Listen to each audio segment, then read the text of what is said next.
kind of observation be on AI and the impact on labor markets and people's jobs, and how they should feel about that as they think about this? Well, I think we are seeing the most disruptive force in history here. Where we will have for the first time something that is smarter than the smartest human. And that, I mean, it's hard to say exactly what that moment is, but there will come a point where no job is needed. You can have a job if you want to have a job for sort of personal satisfaction, but the AI will be able to do everything. So I don't know if that makes people comfortable or uncomfortable. That's why I say if you wish for a magic genie, that gives you any wishes you want, and there's no limit. You don't have those three wish limit nonsense. You just have as many wishes as you want. It's both good and bad. One of the challenges in the future will be, how do we find meaning in life?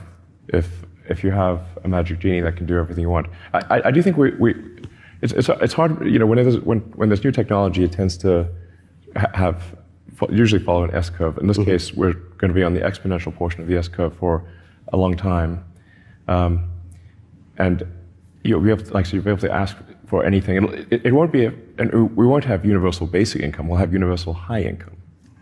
So in some sense, it'll be somewhat of a leveler or an equalizer. Because really, I think everyone will have access to this. AI-powered wearable devices such as Apple Watch or Fitbit monitor health metrics like heart rate, sleep patterns, and exercise routines.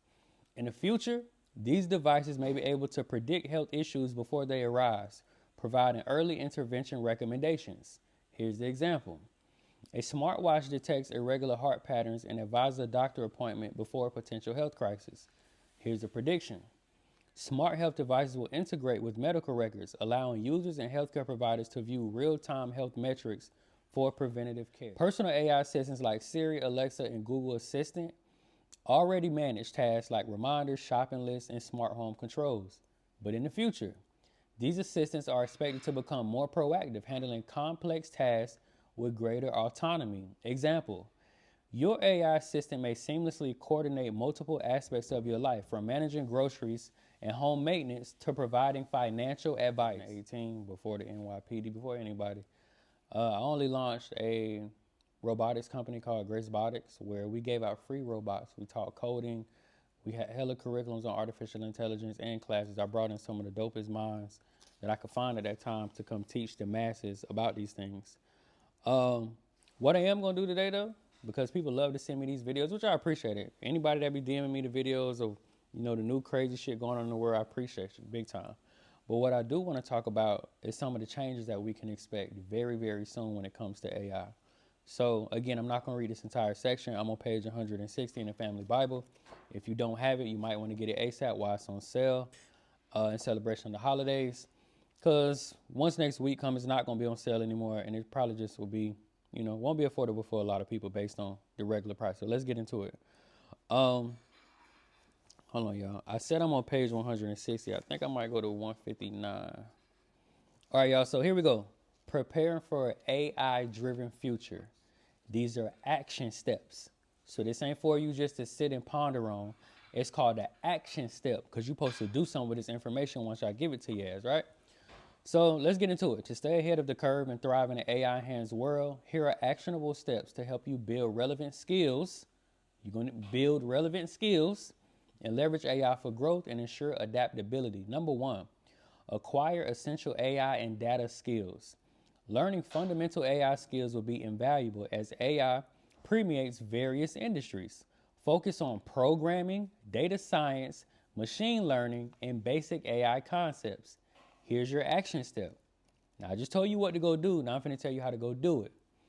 Enroll in courses on platforms like Coursera, Udacity, EDX, and fields like Python programming, data science, and machine learning. I ain't gonna lie, y'all, there's more context in here, but just as a grown-ass man on a beautiful Saturday morning, I'm not gonna tell you what to do once you get to the app. I'm gonna leave that up to you. I've given you the first 2 steps. Take the third one, go get active. Number 2, invest in AI-driven industries and technologies. Investing in companies and industries actively involved in AI can provide long-term financial benefits. Here's your action step. Research and consider investments in AI-related companies such as Microsoft, AI-focused ETFs, and I got a long list of those. When you get your family Bible, go read them out. Do your due diligence, get in the game. Number 3, develop a lifelong learning mindset. With AI constantly evolving, staying informed is essential. Commit to continuous learning and adaptability as new AI applications emerge across industries. I can give you some now that I use. Captions, AI, Video Leap, AI, CapCut, AI, Opus Clips, AI. I can go on and on. It's a lot of AI that I use these days that allow me to do away with a lot of expenses that I hated spending every month. I'm just keeping it real with you. You save a lot of money by having captions on your phone, paying $264 a year, versus paying or outsourcing content creation and spending hundreds or thousands of dollars a year, or thousands of hours trying to figure this shit out yourself. Just give me a real life example of how I've done it as well. Action step: set aside time each month to read industry updates, attend webinars, and stay current with AI developments. Number 4, foster AI literacy in your community or business. AI literacy will become increasingly important, whether for personal knowledge, teaching family members, or helping employees understand AI. Action step: host informational sessions, create learning materials, or promote AI awareness in your workplace, your family especially, and local community. Let's skip around. I want to talk about something else while we're here. Let's talk about how AI is going to change our day-to-day life. It already has, but let's go deeper, right? AI's presence in your everyday life is growing steadily, and its integration is set to bring significant shifts in how people handle routine tasks, communicate, work, and interact with their environments. Here's how daily activities are likely to evolve because of AI. Listen to this, y'all. These some cool ones.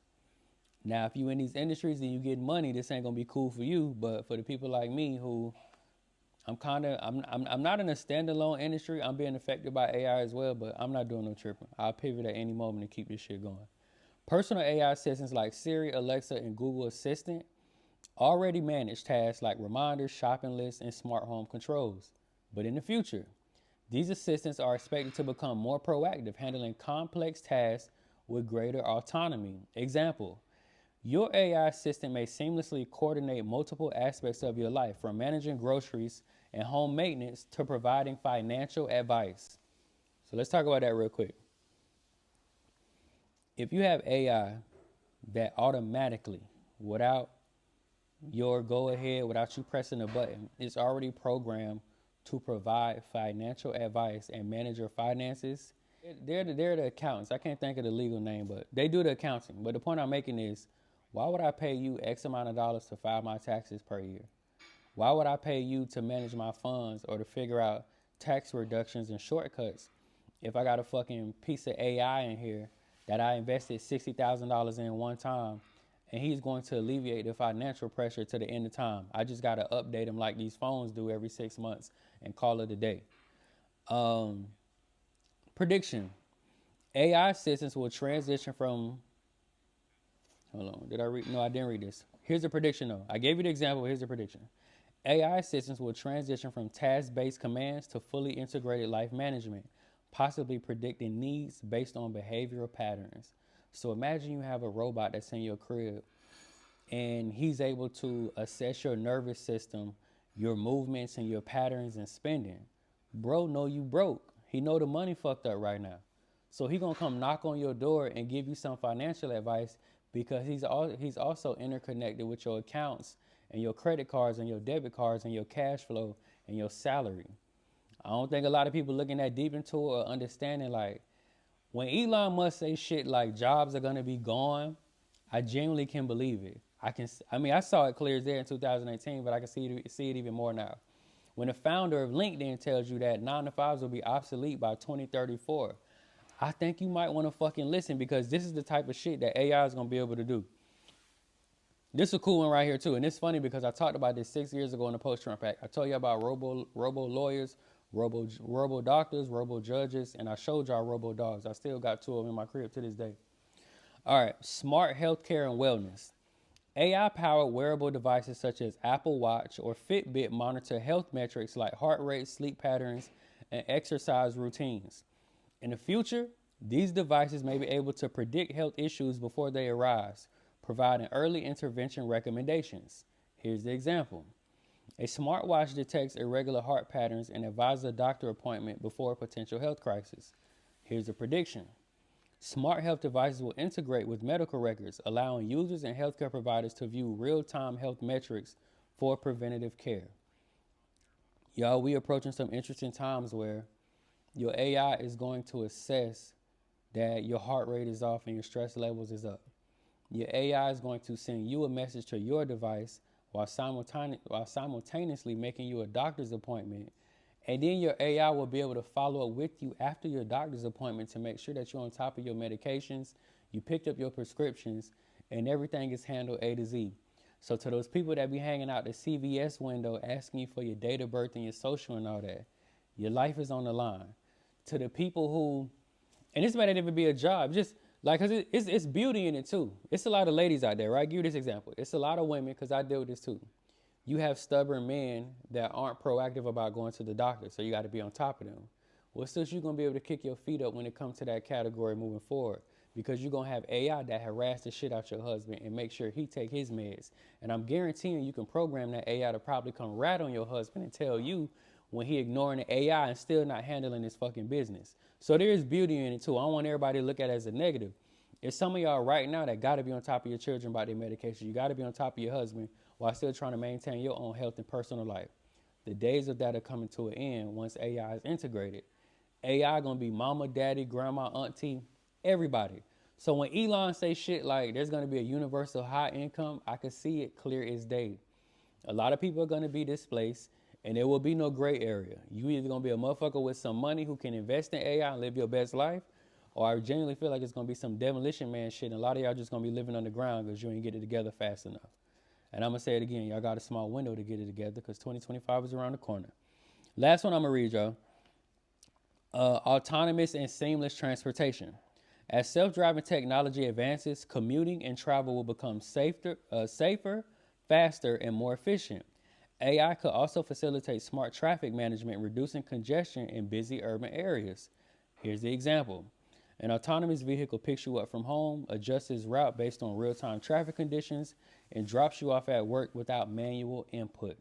But here's the prediction. Autonomous cars will lead, y'all, listen to this one because it's a good one. It's going to be so, man, Uber and Lyft going to be richer than they ever been. Anybody with a transportation service, especially if it's an electric one, you want to listen to this shit because it's a lot of money on the line. The prediction, autonomous cars will lead to a subscription-based transportation service, making car ownership less common in urban areas and reducing traffic. So let me break that down in layman's terms. They're going to have subscription-based transportation, making car ownership less common in urban areas.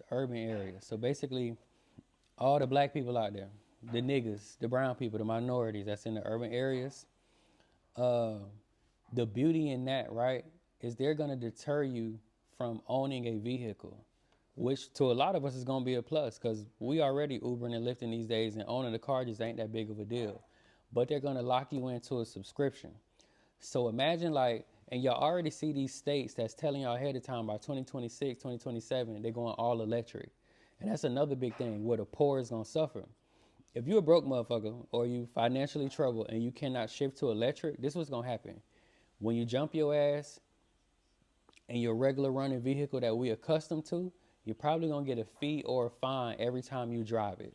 So this government is going to penalize your ass one way or another. You're either going to spend that bag and go electric, or you're going to be forced to buy into a subscription-based type of company so you can be driven around electric, or every time you crank up that vehicle with a regular gas-running engine, you're going to get a fine and a fee, which is going to cost your ass money no matter which route you take.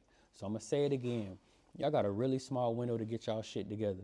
You got a really small window to figure out your passive income, your active income, your road to wealth. And I hate to act like wealth is the standard, but that's what it's becoming, y'all. To live in America, I feel like like the way it's going, you're going to have to be rich to live a decent life. I'm going to say it again. There will be no gray area. You're going to have the haves and the have-nots, and that's it. Everybody else falling out the sky, going to fuck underground, in my opinion. I'm going to read y'all one last one. I know I said it was last one. I'm going to read y'all one more. It is absolutely going to affect personalized entertainment and media consumption. AI-driven recommendation engines like those used by Netflix, Spotify, YouTube, offer personalized, offer personalized content suggestions based on user behavior. In the future, those systems may generate entirely new content, music, shows, and games tailored to your individual preferences. Example, Netflix may create AI generated short films based on popular genres or trends for a specific user group. Here's the prediction: media consumption will become highly personalized with AI powered platforms tailoring content to the user's mood, schedule, and preferences. Y'all got a huge section in here on AI. It's bigger than the one I wrote for y'all 6 years ago. Like I said, when y'all serious about it, click the link in the bio, get your family Bible. I'm gonna just simply say this when it comes to the entertainment I was just reading about. And just for the people that's not picking up what I'm putting down, they're going to personally create tailor-made content to your likeness. So what that means is, and I actually think that's a good thing, but I can see where it's going to be a bad thing because they're going to monopolize certain platforms, and new creatives who trying to create a new sound or a new wave, it may be way harder for them to get a look. But let's say you like action, money, and violence. They're going to just create action, money, and violence movies, game shows, and music from scratch to feed that part of you. So you don't have to go, like I give you a prime example. I listen to old school pretty much every day because I don't like the new shit that's being created. I don't feel like these motherfuckers can sing. I don't feel like they as talented as they was 20, 30, 40 years ago. So you're going to definitely, you come in my crib, you're going to hear 70s, you're going to hear Marvin, you're going to hear Alexander O'Neal, you're going to hear Teddy, you're going to hear the bars, you're going to hear a bunch of old school, right? The dope part about that is I won't have to go back anymore. They're just going to continuously recreate that sound current day because they already know what type of music I'm looking for. Hopefully y'all picking up what I'm putting down, y'all. But AI is here. It ain't going nowhere. And I'm going to say it again. You got the richest man on the planet hanging with the wildest man on the planet, a.k.a. our president. Get your shit together. I'm going to say it again. You have a very small window to figure it out. 2025 is like less than 40 days away. Click the link in the bio. Get your family Bible ASAP while it's discounted. And I'll see y'all in class.